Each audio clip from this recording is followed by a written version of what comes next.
Hello बच्चों, welcome to my academy. बच्चों यहाँ पर क्वेश्चन नंबर 106 एंड 107 देखने जा रहे हैं। क्वेश्चन नंबर 106 में आपसे क्या पूछा है, energy equivalent to 0.5 gram of the substance is. बहुत सिंपल सा क्वेश्चन है बच्चों। यहाँ पर आपको बताना है कि मास आपको गिवन है और उसके इक्विवेलेंट एनर्जी बतानी है, तो आप यहाँ पर यूज करोगे E is equal to mc²। बच्चों यहाँ पर कितना मास बोला गया है, 0.5 ग्राम है तो किलोग्राम में कन्वर्ट कर लें, -3। सी यहां पर क्या होगा, 3 इंटू 10⁸, इसका क्या करना है, स्क्वायर कर देना है। तो यहां जब आप इसको सॉल्व करेंगे बच्चों, ये कितना है, इसको आप सिंपली 1/2 लिख लें। ये हो गया 10⁻−3, ये हो गया 9 इंटू 10⁻16। आप इसको यहां पर कैंसिल करेंगे तो ये आएगा बच्चों 4.5 इंटू 10⁻13 जूल। तो करेक्ट आंसर बच्चों यहां पर कौन सा है, फर्स्ट ऑप्शन यहां पर करेक्ट होगा। Question number 107, The solids which have the negative temperature coefficient of resistance। बच्चों बहुत सिंपल सी बात है, ये आपसे कह रहा है वो सब्सटेंस जिनका अल्फा नेगेटिव होता है। बच्चों अल्फा नेगेटिव होने का मतलब ये है कि जब आप टेम्परेचर इंक्रीज करो तो रेजिस्टिविटी डिक्रीज हो या फिर रेजिस्टेंस डिक्रीज हो, इसकी बात कर रहा है। तो बच्चों अगर हम मेटल्स की बात करें तो उनमें तो ऐसा नहीं होता है। मेटल्स में तो टेम्परेचर इंक्रीज करने पर रेजिस्टेंस या रेजिस्टिविटी इंक्रीज होती है, ठीक है। इसका एक क्वेश्चन आपको इसी पेपर में दिया हुआ है। तो मेटल्स में ऐसा नहीं होता है। अच्छा, अगर हम सेमीकंडक्टर्स में बात करें तो बिल्कुल सेमीकंडक्टर्स की अगर हम बात करें बच्चों यहां पर, तो सेमीकंडक्टर्स में क्या होता है कि जब आप टेम्परेचर इंक्रीज करते हैं तो रेजिस्टिविटी डिक्रीज करती है। और अगर हम बात करें बच्चों इंसुलेटर्स की, ठीक है, इंसुलेटर्स की, तो यहां पर ध्यान देना है, इंसुलेटर्स जब हम बहुत हाई टेम्परेचर पे ले जाते हैं तो हाइट, अब ऐसा तो कुछ लिखा नहीं है कि किस टेम्परेचर पे बात की गई है।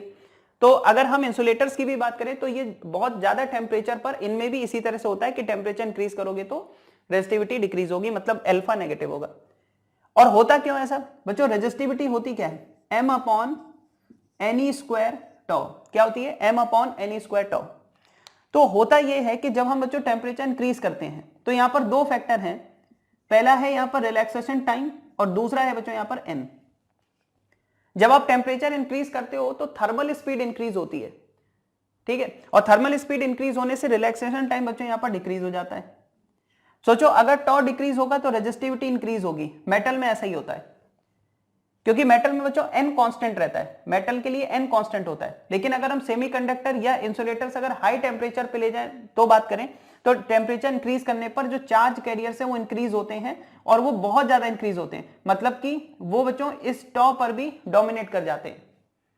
तो अगर एन इंक्रीज होगा तो बच्चों रेजिस्टिविटी डिक्रीज होगी, ठीक है। तो ये थोड़ा सा डिटेल वाली बात है।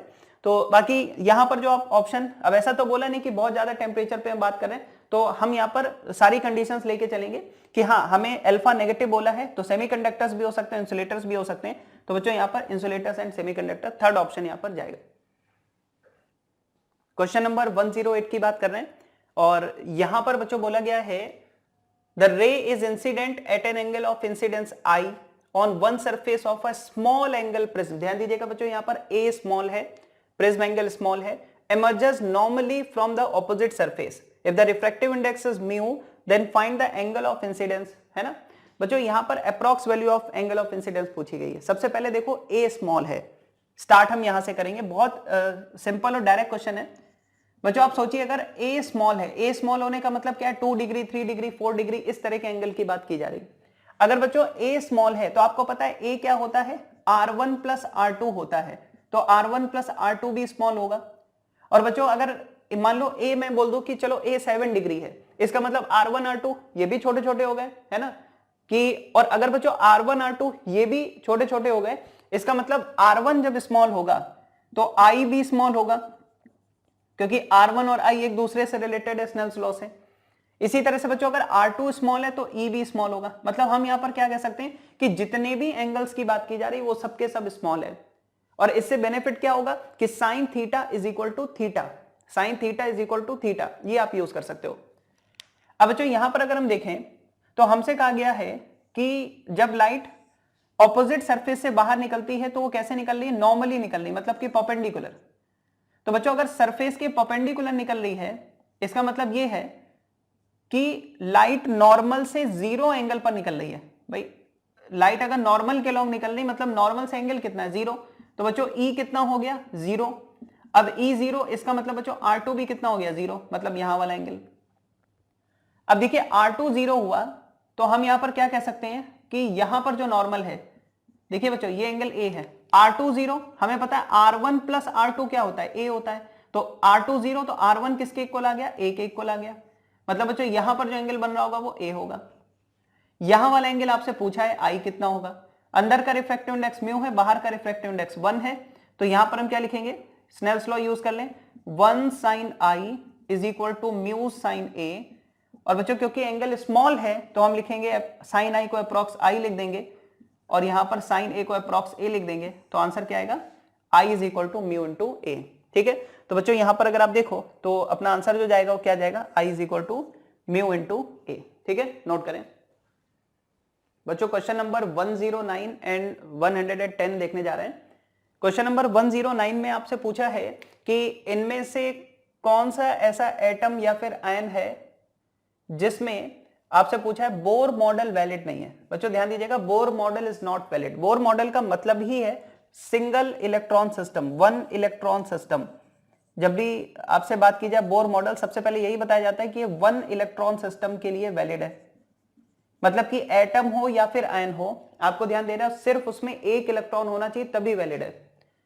तो बच्चों अगर हम यहां पर देखें जैसे कि हीलियम एटम को एक बार आयनाइज कर दिया है तो इसके लिए तो वैलिड होगा, ठीक है, इसके लिए वैलिड होगा क्योंकि इसमें क्या है, वन इलेक्ट्रॉन है।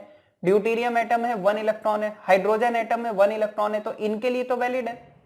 और बच्चों अगर हम नियॉन एटम की बात करें तो इसके लिए यहां पर ये वैलिड नहीं है, तो आपसे वही पूछा है किसके लिए वैलिड नहीं है, तो आंसर क्या जाएगा बच्चों, यहां पर थर्ड जाएगा। थर्ड यानी कि नियॉन एटम के लिए यहां पर वैलिड नहीं है, क्योंकि ये केवल वन इलेक्ट्रॉन सिस्टम के लिए वैलिड होता है। ठीक है, नेक्स्ट क्वेश्चन देखिए 110। Assume that the light of wavelength, बच्चों यहां पर लैम्डा आपको गिवन है, is coming from a star. The limit of resolution of the telescope whose objective has a diameter of 2 metre. बच्चों यहां पर कभी भी आपसे लिमिट ऑफ रेजोल्यूशन की बात की जाए 1.22 लैम्डा अपॉन बी, जहां पर बी क्या है, लेंस की डायमीटर, लेंस की डायमीटर। ठीक है, तो यहां पर अगर आप देखो तो बच्चों 1.22 लैम्डा की जगह हम क्या रख देंगे, 600 नैनोमीटर है तो उसको मीटर में कन्वर्ट कर लें, -9। और बच्चों यहां पर डायमीटर कितनी है, 2 है। तो अगर आप इसको यहां पर सॉल्व करें, देखिए 2 से 6 को कैंसिल करें तो ये बच्चों होगा 3 इंटू 1.22 करोगे तो ये बच्चों आएगा 3.66, और 2 जीरोस यहां पर है, 10 पावर -9 है तो 10 पावर -7 हो जाएगा। तो ना तो कैलकुलेशन डिफिकल्ट है ना फॉर्मूला, डायरेक्ट बच्चों स्ट्रेट फॉरवर्ड क्वेश्चन है। तो इसका जो आंसर है वो कौन सा चला जाएगा, फोर्थ ऑप्शन यहां पर करेक्ट है।